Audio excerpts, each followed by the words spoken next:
Welcome to इंफोवर्ल्ड। खुदावंद की सलामती आप सबके साथ हो। उम्मीद है आप सब खैरियत से होंगे। तो दोस्तों, आज हम हाजिर हैं दुनिया की जो कशीदा हालात होने जा रहे हैं, इजराइल और पैलेस्टीन का जो झगड़ा चल रहा है, उस बारे में हम थोड़ा-सा तबादला ख्याल करेंगे। वाटसन भाई हमारे साथ मौजूद हैं। तो ये जो हालात चल रहे हैं, कुछ लोग प्रेडिक्शन कर रहे हैं कि ये वर्ल्ड वॉर 3 तक पहुँच जाएगा, खुदा ना खास्ता। तो उसके नतीजे में क्या-क्या नुकसानात हो सकते हैं और इसके बारे में मज़ीद हम डिस्कशन करेंगे। क्या चांसेज़ हैं, इसके बारे में क्या-क्या जो पेशरफ्त है, वो हो रही है या हो चुकी है, आगे क्या होने वाला है, कौन-कौन इसराइल के हामी हैं और कौन-कौन पैलेस्टीन के साथ खड़े हुए हैं। ये सारी चीज़ें ऑल इन ऑल हम डिस्कस करेंगे। तो जल्दी से शुरू करेंगे हम वाटसन भाई से और उनसे उनके ख़यालात या उनका जो तबसरा है वो जानने की कोशिश करेंगे कि क्या ये जो छोटी-सी जंग है, ये बड़ी जंग में यानी कि वर्ल्ड वॉर 3 में तब्दील होने जा रही है, हो भी सकती है या नहीं? कोई इसकी पॉसिबिलिटी है या नहीं? तो हम वाटसन भाई से ही पूछते हैं। जी वाटसन भाई, आपका क्या ख़्याल है? आप क्या समझते हैं कि ये जो इज़राइल और पैलेस्टीन की जो हालात हैं इस वक़्त, आम आवाम भी उसमें पिस रही है। तो आप आपका क्या ख़्याल है कि ये कहाँ तक जा सकती है? क्योंकि मेरा ख़्याल है इसमें यूरोपियन कंट्रीज़ और एक तरफ यूरोपियन कंट्रीज़ खड़ी हैं और एक तरफ इस्लामिक कंट्रीज़ खड़ी हुई हैं। तो इसके नतीजे में क्या-क्या नताइज भुगतना पड़ सकते हैं पूरी दुनिया को? हाँ जी, इस्लाम कैसे हैं आप इमरान भाई? ठीक हैं, सब खैरियत है। वाक़ई इस वक़्त इसराइल की और फ़लस्तीन की जो जंग है, वो इस वक़्त तो बहरहाल सीज़ फायर के उसमें है। दोनों तरफ के जो कैदी हैं, उनमें आपस में एक्सचेंज हो रहा है। जो इसराइली कैदी फ़लस्तीनियों की या हमास के कब्ज़े में हैं, उनको वहाँ से छोड़ा जा रहा है और यहाँ से फ़लस्तीनी जो कैदी हैं, उनको छोड़ा जा रहा है। और ये कतर ने एक इसमें अपना किरदार अदा किया है। ये भी बड़ी अजीब सी बात है कि कतर का क्या किरदार है। इसका मतलब है कि कतर का कोई ना कोई किरदार है इसमें, कि जिसकी बुनियाद पर जो हमास है वो रुक गया है। और ये भी देखना होगा कि क्या कतर को मालूम था 7 अक्टूबर को ये वाक़या होने वाला है। बहरहाल ये तो है इस वक्त की जो सूरत हाल है। लेकिन जो आपने बार बार जिक्र किया तीसरी जंग अजीम का, तो इस हवाले से बहुत सारी जो खबरें हैं, जो हालात हैं, जो क़यास-आराइयाँ हैं, वो इर्द-गिर्द घूम रही हैं।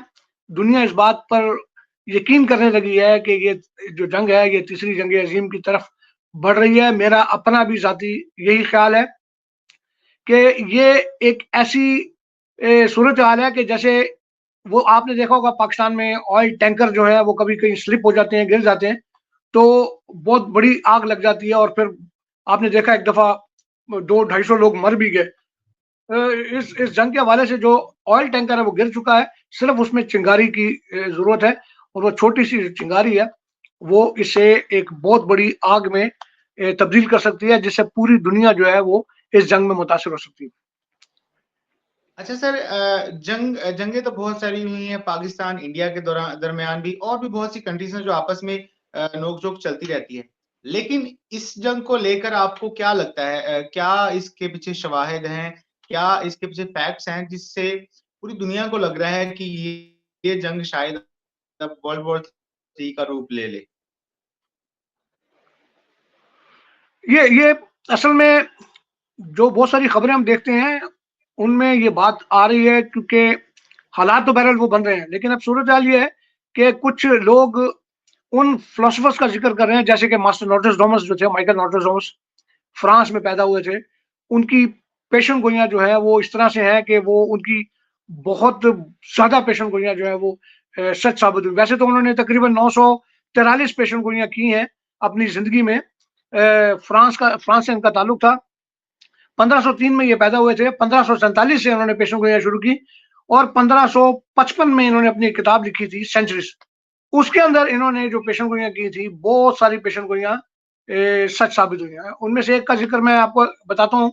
सितंबर 11 का जो वाक़या हुआ था, तो उस हवाले से उन्होंने आज से 450 साल पहले पेशन गोई की थी कि किसी बड़े मुल्क में 2 लोहे के परिंदे जो हैं वो गिरेंगे, टकराएँगे। ज़ाहिर है उस ज़माने में जहाज़ तो थे नहीं, तो वो पेशन गोई जो है वो यहाँ आकर फिट होती है कि 2 बड़े जहाज़ जो थे वो टकराए इमारतों से। और उसने वो तकरीबन 450 साल पहले ये बताया कि 2 लोहे के परिंदे टकराएंगे और फिर खून की नदियां, और बहुत सारे लोग आपने देखा मरे उस जंग में, ना सिर्फ अमेरिका में बल्कि मजमूई तौर पर सिर्फ पाकिस्तान में ही उस हवाले से कुछ 60-70 हज़ार लोग दहशतगर्दी की जंग में मर गए।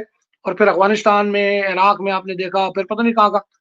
तो ये अभी तीसरी जंग अजीम के हवाले से उन्होंने जो सन बताया है, जो साल बताया है, वो है 2024 का, 2024-2025, लेकिन आगाज जो है वो 2023 में हो चुका है। जंगें जो है वो शुरू हैं, दोनों दो खतरा। आप इससे चंद माह पहले देखें तो यूक्रेन की और रशिया की जंग, रशिया ने यूक्रेन पर हमला किया।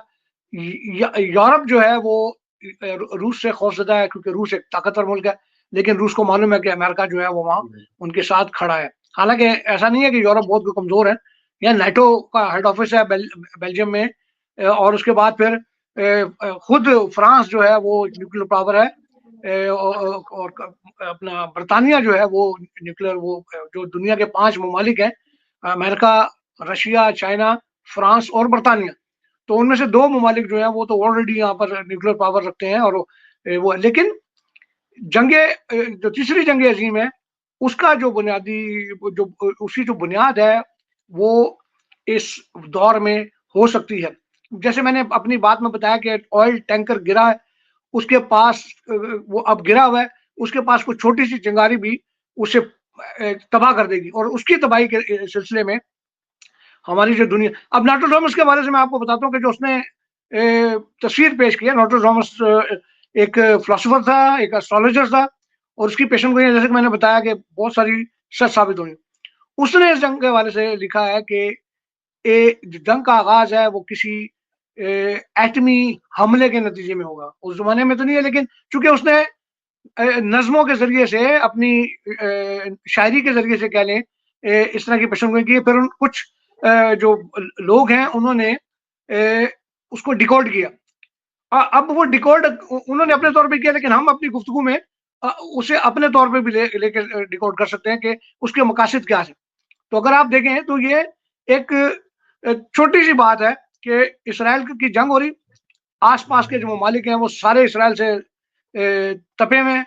उसके 3 बैरी बेड़े हैं, सॉरी 2 बैरी बेड़े हैं, और एक सबमरीन वो मौजूद है इजिप्ट के नजदीक पानियों में।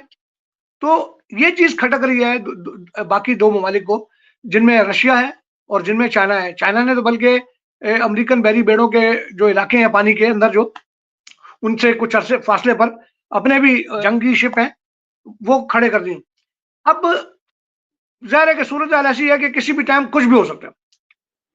अच्छा सर, जैसे कि वर्ल्ड वॉर 2 में हमने देखा कि हिरोशिमा और नागासाकी पर एटमी बॉम्ब गिराए गए।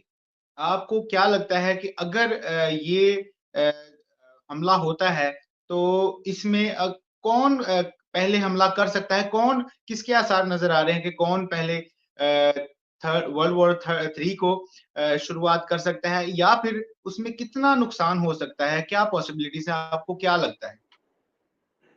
देखिए, जंग के अंदर जंग की कुछ वजूहात होती हैं।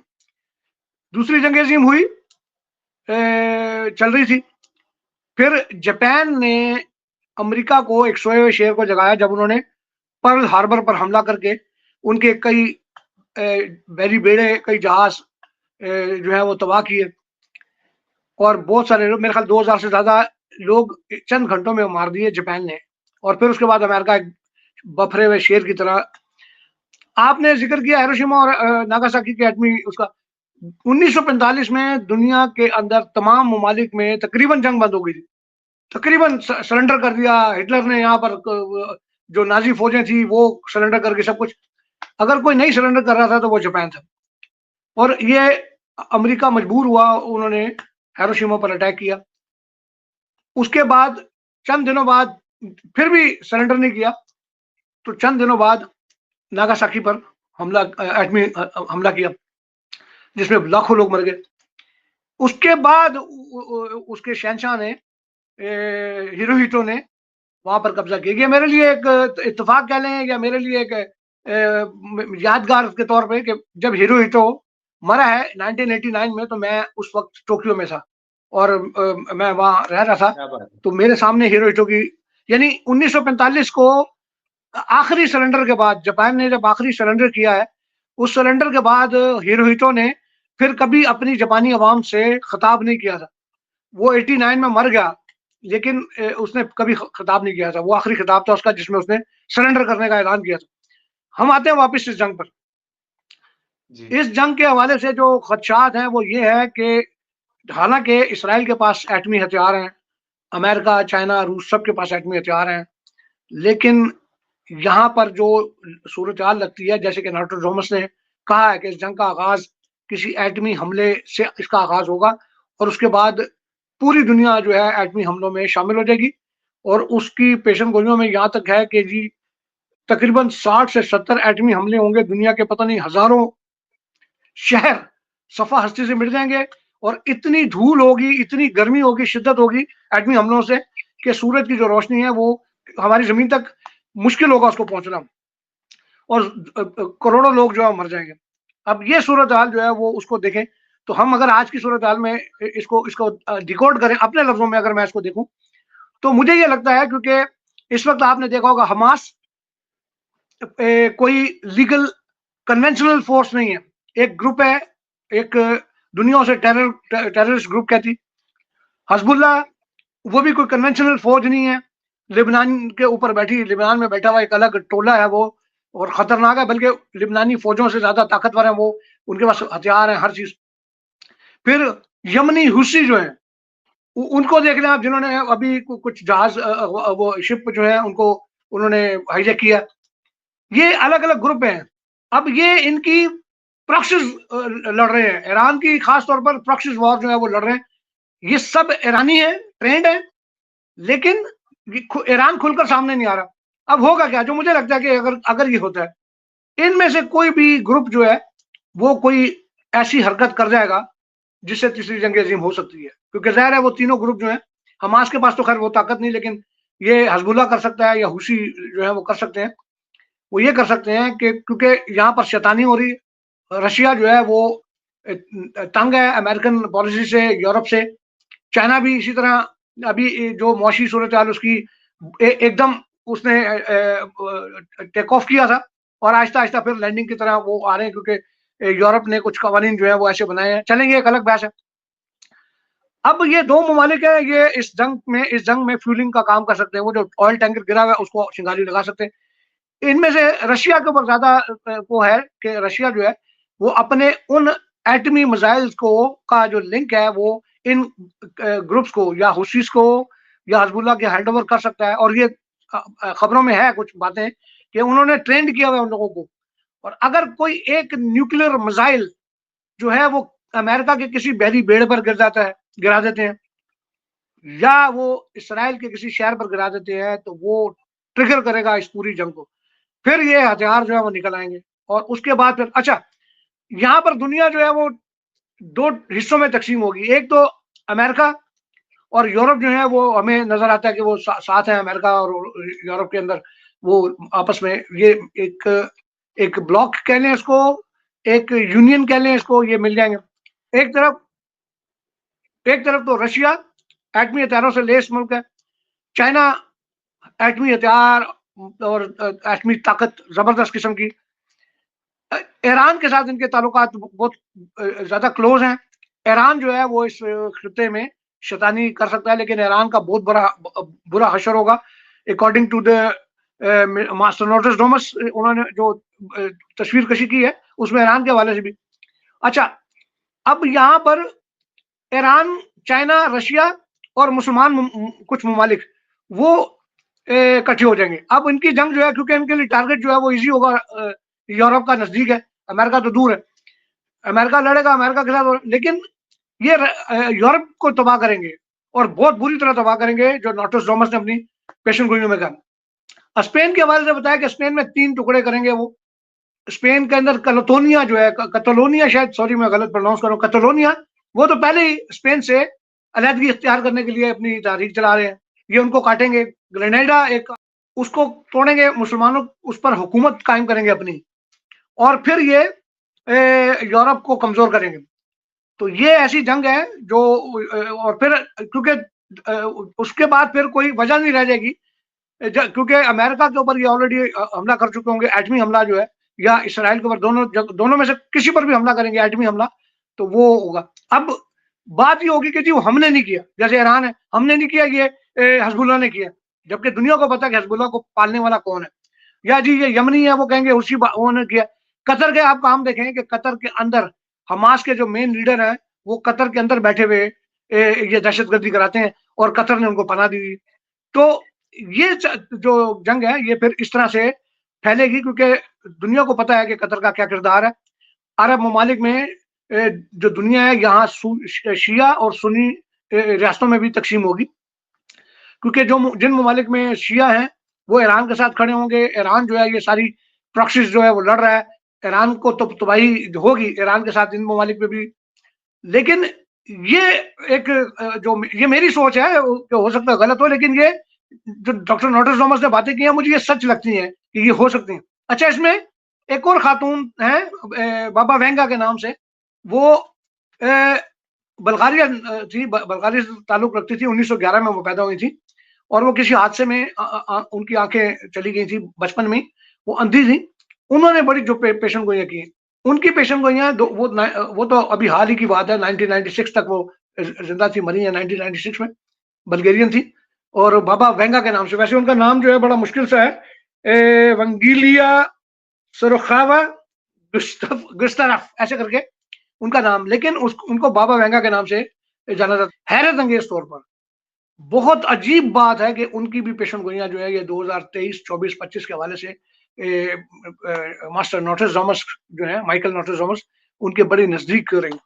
तो ये मैंने अपनी ख्यालत का इजहार किया है। ये सारी चीजें गलत हो सकती हैं, क्योंकि हम इंसान हैं, अपने हमारी जो अकल है, हमारी जो सोच है, वो इतनी वसी नहीं है, और ना इतना दिमाग है हमारे पास कि हम वो बात कर रहे हैं जो जरूरी के सच हो जाए। नोटेस जो है, उनकी पेशेंट गोइयां बहुत सारी सच भी हुई हैं, लेकिन ये भी जरूरी नहीं कि ये भी उनकी पेशेंट गोई सच हो। ये सब खुदा के हाथ में है। लेकिन बहरहाल हम हालात को अपने सामने रखते हैं तो देखते हैं ये सूरत हाल। अच्छा सर, ये सारी बातें तो चलो एक हम इनको रियलिटी भी कह सकते हैं, एक कह सकते हैं कि एक अफ़वाह है, या इन केस अगर शुरू होती है तो इन केस वर्ल्ड वॉर 3 शुरू हो जाती है, तो आपका क्या ख़्याल है? जैसे कि हम वर्ल्ड वॉर 2 को अगर पास्ट में देखें, तो वो जापान पर आकर ख़त्म होती है। लेकिन अगर ये वर्ल्ड वॉर 3 स्टार्ट होती है, तो आपको क्या लगता है ये कहाँ से शुरू होगी और कहाँ पर जाकर ये ख़त्म होगी? देखिए, अगर तो ये एटमी जंग है, जैसे कि हम देख रहे हैं कि ये एटमी जंग बन जाएगी, तो फिर ये पता नहीं कहाँ जाके खत्म होगी, क्योंकि इसमें हजारों शहर, ये सैकड़ों की बात नहीं है, हजारों, 2000, 5000, 10, हजारों शहर तबाह हो जाएंगे, सफासी से मर जाएंगे, लोग मर जाएंगे। अब आप देखें कि अगर एटमी जंग शुरू होती है ना, तो एटमी धमाके जो है वही इतने खतरनाक होते हैं, तो ये तो बाकायदा एटमी हमले होंगे एक दूसरे पर, और जब एटम का इस्तेमाल होता है तो जमीन से राख उड़ती है, और जो तपिश है वो बहुत ज्यादा हो जाती है। जमीन जहां पर भी गिरता है, उसकी जमीन कई सालों सालों तक अनाज जो है वो नहीं देती। हिरोशिमा के आप सूरत हाल को देखें, हालांकि उस जमाने में वो जो बम था उसे वो लिटिल बॉय के नाम से पुकारा जाता था। वो बम जो था उसका नाम था लिटिल बॉय, जो उन्होंने हिरोशिमा में गिराया था। दूसरा बम जो गिराया था नागासाकी में, उसको वो मेरे ख्याल फैट मैन के तो उसका नाम रखा था उन्होंने। अच्छा, ये जो लिटिल बॉय था, जी, जी, वो बिल्कुल। उस जमाने का एक बच्चा बम कह लो उसको, जिसने 1,45,000 लोगों को लुकमा अजल बना दिया था चंद घंटे में। अब आप अंदाजा लगाएं, ये उस वक्त 1945 ही एटमी एटमी बम, न्यूक्लियर जो एक इसका जो आगाज था वो हुआ, और अपने पहले ही साल में इसका इस्तेमाल भी हुआ। तो वो तो उस वक्त तो इतना ताकतवर नहीं था, तब भी उसने तबाही की। तो उसके बाद अब तो पता नहीं कितनी ताकतवर एटमी हथियार जो है वो इन सारे ममालिक के पास है, तो कि क्या तबाही होगी, ये बहुत खौफनाक तबाही होगी। और मैं समझता हूँ कि मुझे अगर मैं इस सूरत हाल को अपने तौर पर देखूं, तो मैं ये कहूंगा कि इसमें करोड़ों लोग नहीं मरेंगे, इसमें अरब लोग जो है, अरब हा, जिन्हें हम बिलियंस कहते हैं, वो लोग जो है वो मर जाएंगे। तो ये सूरत हाल जो है वो बनेगी, क्योंकि कुछ लोग तो जंग से मर जाएंगे, हमलों में मर जाएंगे, लेकिन कुछ लोग जो है, अगर ये उसमें इस सारी जंग के नतीजे में जमीन से जो धूल, जो तपिश उठेगी, उससे दो नुकसान होंगे। एक तो हमारे ग्लेशियर जो पिघलेंगे, समुद्र में लहरें उठेंगी और सुनामी से तबाह होंगे जो बाकी बचेंगे। दूसरा ये कि जमीन जो राख होगी, ये सूरज को कवर करेगी। जो धूल होगी वो सूरज को कवर करेगी, और अगर वो 1 साल तक कवर करती है, ये अव्वल तो ये 1 डेढ़ 2 महीने में भी कवर करेगी तो दुनिया तबाह हो जाती है। और यहाँ तो कहा जा रहा है कि ये 1 साल तक वो धूल नीचे नहीं बैठेगी, तो वो सूरज को कवर करेगी, जमीन का टेम्परेचर जो है वो कम हो जाएगा। हम अगर आसान लफ्जों में कहें तो हम आइस के दौर में वापस चले जाएंगे, यानी क्योंकि टेम्परेचर कम होगा, फ्रीजिंग शुरू होगी, और तमाम इजनास जो है दुनिया के अंदर, जो खाने पीने की अशिया, जो ज़रूरी वो है, वो ज़मीनें तबाह हो जाएंगी, कुछ नहीं होगा ज़मीन पर। तो आप अगर आपके पास खाने को कुछ नहीं होगा, पीने को कुछ नहीं होगा, ग्लेशियर तबाह हो जाएंगे, तो कहाँ इंसान। तो ये मुझे ये लगता है कि जो तीसरी जंग अजीम होगी, तो उसका अगर मैं उसको उसका कोई दूसरा नाम रखा जाए तो वो क़यामत होगी। इसके अलावा तो मुझे कुछ नजर नहीं आता कि ऐसा हो सकता है। लेकिन ये खुदा के काम है कि उस इस तीसरी जंग अजीम के बाद भी कोई नस्ल, कोई कोई लोग जिंदा बचे, हो भी सकता है, और वो बचेंगे तो उसके बाद फिर शायद नई दुनिया, नया दौर शुरू हो। जी, तो नाज़रीन, आपने भी सुन लिया, और यकीनन कुछ हक़ाइक़ से आप भी वाकिफ़ होंगे। मैंने कहीं पढ़ा था कि लिखा हुआ था कि इंसान थर्ड वर्ल्ड वॉर ज़रूर लड़ेगा, लेकिन उससे अगली जो वॉर है, वो लाठियों और डंडों से लड़ी जाएगी।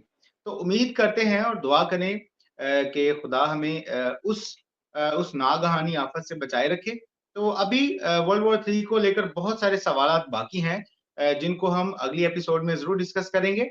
बाबा वेंगा भी हैं, उनके बारे में मज़ीद आपको बताएँगे, उनकी प्रेडिक्शंस के बारे में, नॉस्ट्राडामस के बारे में, और भी बहुत से सवालात हैं, और भी बहुत सी चीज़ें हैं जो डिस्कस करने वाली हैं। बहरहाल, इस वक़्त हम आपसे इजाज़त चाहते हैं। अपना ख़्याल रखें, अपनों के लिए दुआएँ ज़रूर करें। मिलते हैं अगले ही ऐसे एपिसोड में, तब तक खुदा हाफ़िज़। खुदा हाफिज।